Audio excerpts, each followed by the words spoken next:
What's going on, everyone? My name is Tom from Dreadlabs, and today we're going to talk about shortcuts. Dreadlabs. Alright guys, so I've seen these comments a lot where I do a live stream or just a tutorial, and people will always, comment like, what are you doing at this second or this minute? Because I don't see what you're doing, and that's because I use a lot of shortcuts.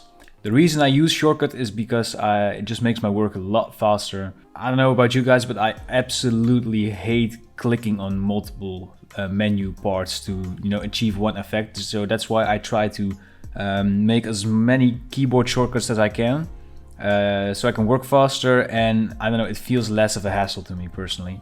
Anyways guys, today I wanted to talk about how to create your own custom shortcuts in Photoshop and Illustrator.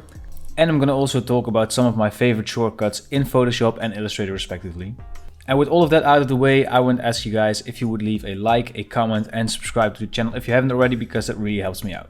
Alright, let's dive into this. Alright, let's start out with the Photoshop shortcuts. I'm just gonna go over a couple of basic ones really. And to do so, I'm just gonna drag in a couple of dread renders. If you wanna work with these render packs yourself, you can find them on dreadlabs.net. Link will be in the description. Anyways. Let's, I don't know, drop in these three guys.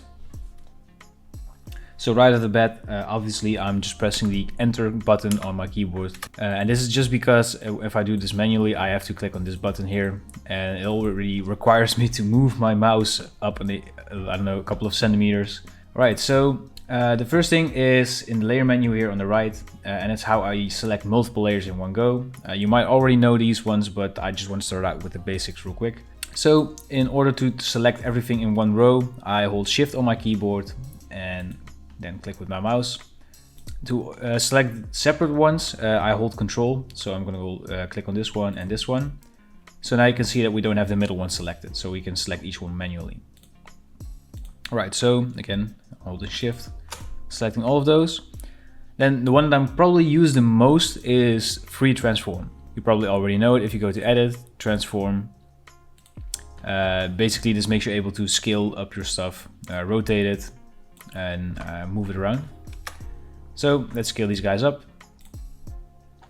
And I'm just gonna go and rasterize them just for the sake of this tutorial. Alright, so the first thing is rearranging layers. And the way I do that is by holding Control on my keyboard and the bracket buttons. So if I press the left bracket, the layer will go down. And if I press the right bracket, the layer will go back up. If you want to go and jump to the back of all of these layers, I'm holding Control Shift and the brackets. So as you can see, if I do that, it will just jump to the far back and to the front again. For this, we're just going to arrange them like this. And I'm going to select this one, and again, holding Control and the brackets, we'll move this guy up. Alright, so the next thing is probably duplicating in groups. So let's say I want to group these because I want to apply a layer style to both of them in one go. So I'm going to select both of them, as we learned in the first part of this video. And then pressing Control or Command G on your keyboard. By the way, guys, if I say Control or Command, I use them interchangeably because I use a Windows and a MacBook. But if I'm saying Control and you're on a MacBook, it's always Command and the other way around. So if I'm saying Command, it's always Control on the Windows. The same goes for the Alt or Option buttons. So if I'm saying Alt, it's Alt on Windows and Option on the Mac. And if I say Option, it's Alt on Windows, right? All right. So by pressing Control G on my keyboard, I group these guys. Now let's say I want to duplicate them because well, quite often I want to have double layers, or I just want to duplicate it and experiment a little bit without destroying the original layer. And the way I do that is by Control J. And as you can see, we now have two of the same groups ready in our document. Right, so now the tools that I probably use the most is the Selection and the Move tool. And the shortcuts for those respectively is the Selection tool is the letter M on your keyboard, as you can see here. And then if we want to move this around, we can just press V on our keyboard. And now let's select this layer here, and now we can just move this part of the layer around like this. Those are fairly basic, but yeah, as you can see by the marching ends, that's what they're called, I think, we now have the selection. And let's say that we want to remove this selection without going to select, deselect. You can already see it's Control D. Wow, that rhymed. Anyways, so by pressing Control D on my keyboard, I don't have any selection. So if I use the move tool now, I'm just going to affect the whole layer. This is actually different than when we use Control A to select the whole layer. And if we move this around, you don't really see a difference, but if there is some parts of your layer outside of the canvas, you won't move those because the selection is within the bounds of our canvas. All right, without the basics out of the way, I've actually made a couple of custom ones. So I'll show you how to create your own custom shortcuts in Photoshop. You just want to go to Edit, Keyboard Shortcuts. And now in this menu, you can see that there is shortcuts for application menus, panel menus, tools, and task spaces. And as you can see here, I have this set called Tom, which is my name. Anyways, as you can see, the application menus are basically all of the menu buttons that you see here at the top of Photoshop. One that I use particularly is by going to File, Export, Export As. This is normally another shortcut, but I use this function so quickly that it's just easier for me to just press Control E. And I also map this to the export function of After Effects as well. So I just wanted to keep that like the same in different softwares. Anyways, that's a really quick one. Now, let's say that we want to change this around and do something else. We just select the button. We'll do one for quick export as PNG. And now we can just enter in the shortcut that we want to use. So for example, Control 1. Now we get this mark here. And basically what happens is this means that there's already a shortcut that has the Control 1 function. Well, you can either say, okay, I'm going to try another shortcut that's not in the system yet, or I'm just going to go accept and remove the other one, which is what I usually use, because most of these functions that have a conflict, I don't really use that much anyways. Anyways, if you want to do that, you can just go to accept and go to conflict. And now the system automatically moves to that function, and now this is just clean, and we are able to, use the quick export as PNG now as Control 1, as you can see here. Besides the application menus, there's also shortcuts for tools.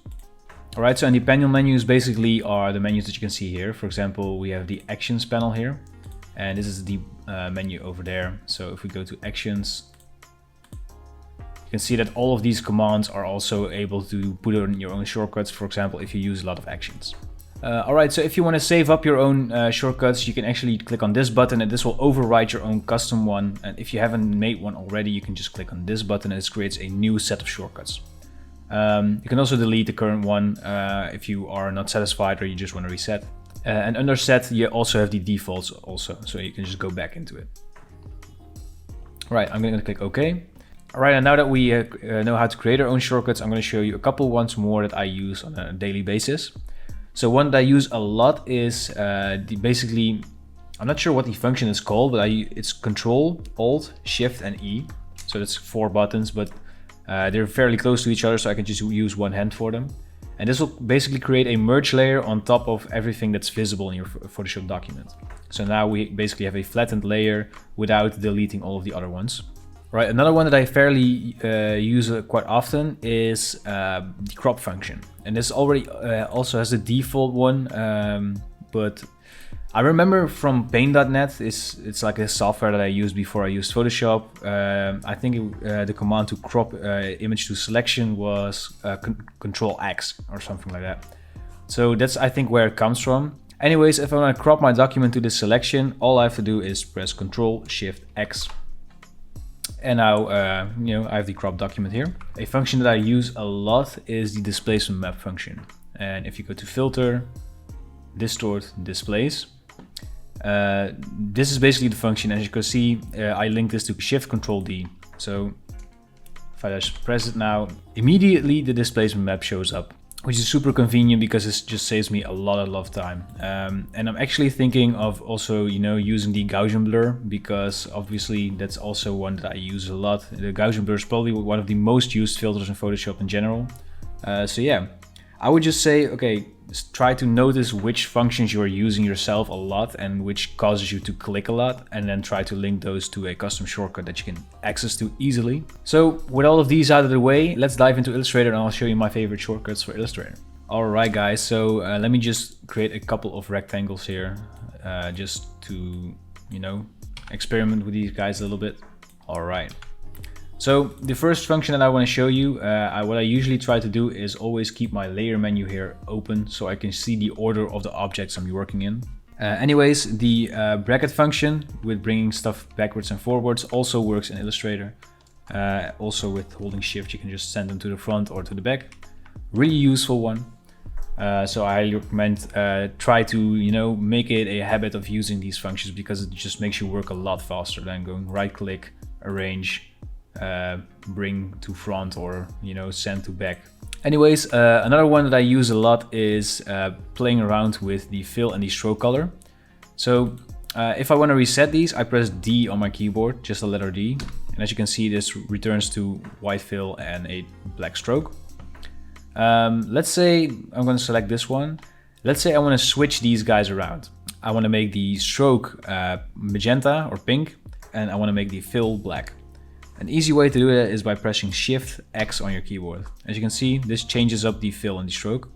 Also, now I'm selecting and I'm changing the fill color because the fill color here on the left is at the front. So if I go to my color spectrum here and click on the color green, you see that the fill color changes to green. And if I want to do this with the stroke color, I'm just pressing X on my keyboard so that the stroke will now be at the front. Anyways, now the black stroke is at the front, and now I can just click on the red color here. So as you can see, now I'm changing the stroke color, and if I want to go back, I just press X again and switch them around. And again, if you want to reset them, press D on your keyboard.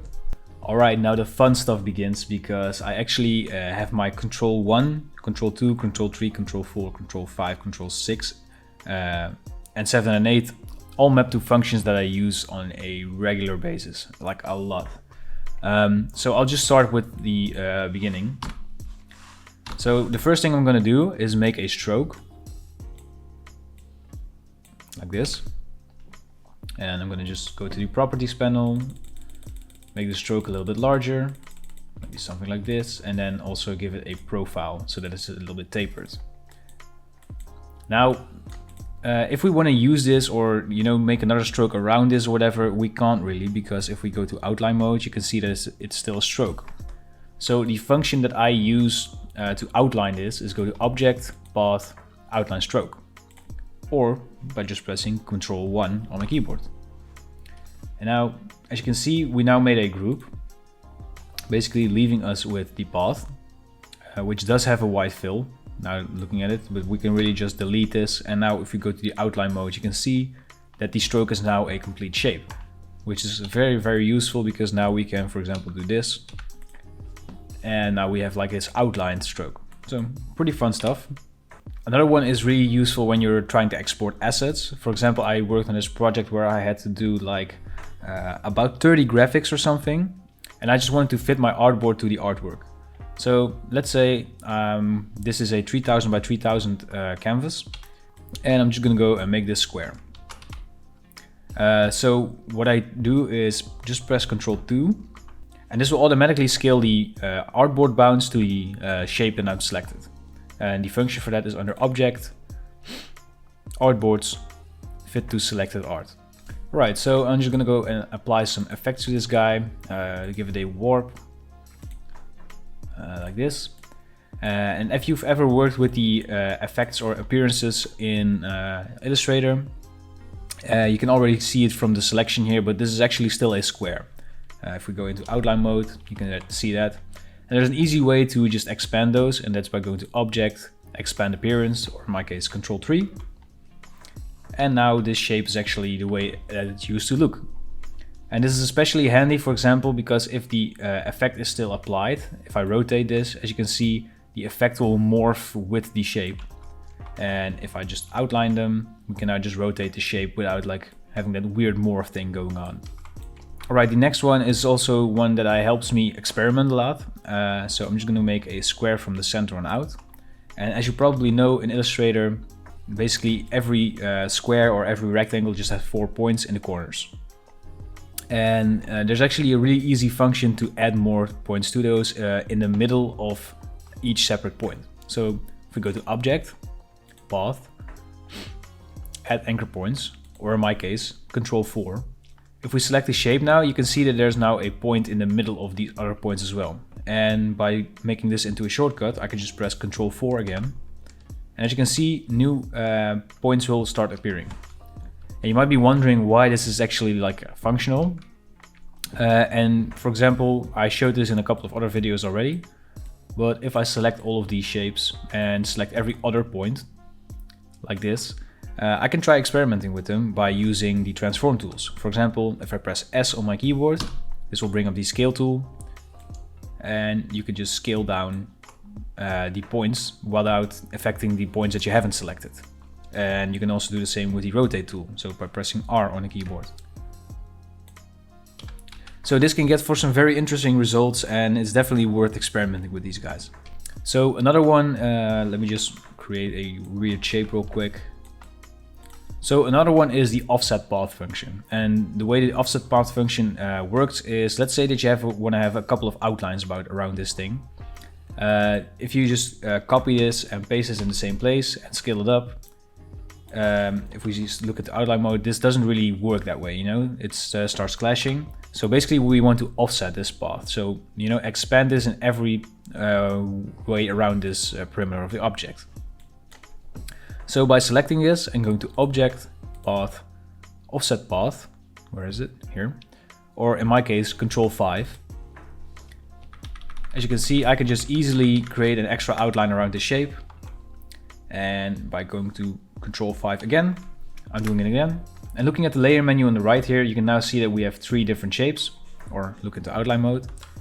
And now if we select the bottom 2 ones and go to the Pathfinder and click on minus front, you have yourself a nice outline. Alright, so here before me we have the latest Dreadshapes vector package. This contains 20 tribal assets that you can use in your artworks. The link for that will be in the description, but what we're here to talk about is actually recoloring. What I really like to do is, let's say I'm not satisfied with this color. What I can do is, you know, try to select all of these separate objects here and, you know, give them another color like this. There's actually a super easy way to do it. So if you select this text here, for example, we can see that this has a green fill. And we can just easily go to select, same, fill color. Where is it? Here. And now we basically have everything selected that has the same fill color as our selected text. One thing to note here, this doesn't work on locked layers, obviously. So be sure that you have all of your layers unlocked. Okay. And now we can just easily change the color for it like this. And just to make it easier for myself, because I use this function quite often, I can just select this one and press Ctrl 6 on my keyboard. And this does the same thing. So let's recolor it one more time. And you might already see the problem, I guess, here, and that's the stroke colors aren't really recoloring with the fill colors. Because if we select one of these squares, you can see that it's actually the stroke color instead of the fill color. And for that, I just have Ctrl Shift 6. Another easy way to actually recolor your stuff in Illustrator, I'm going to give you guys a little secret. Because if I press I on my keyboard to bring up the eyedropper tool, you might have run into this problem already, but if I now click once on this color here, you might say, okay, the stroke will now recolor to this color blue. But what happens is you basically just copy appearance, because now the color blue will be a fill. So we don't really want that. The way we can fix this is by holding Shift on our keyboard and now click on the color. And now we just copy the color instead of the whole appearance. That's how I usually recolor all of my artworks. Alright guys, so that's basically how I use my shortcuts in the most effective way, in my opinion. There's probably a couple of more that I can make for myself, but these are just the ones that I found the time and to actually create them, I guess. So I hope this video was useful, and I hope I convinced you that shortcuts are the way to go when working in Illustrator, Photoshop, or any other software for that matter. It definitely helps you work faster, and it helps me be more productive. So I would definitely say, okay, you know, take, I don't know, 1 or 2 hours of your day and see whatever shortcuts you use the most and try to apply them in your daily routine.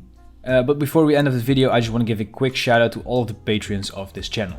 If you don't know, if you become a patron of mine, you'll get access to all of the project files from all of my tutorials so far. You get a 15% discount in my asset web store, as well as an exclusive Discord role on the Dreadlabs Discord server. If you go one tier up, you'll also get access to the full episodes of me starting a clothing brand series from scratch, the project files that come with those series, and a couple of more project files that are exclusive to that Patreon tier. So shout out to my Patreons, you're actually helping me to keep this channel running. So thank you so much. If you want to become a patron yourself, there's a link in the description. And I just want to thank you again so much for watching. Leave a like, a comment, and a subscribe if you haven't already.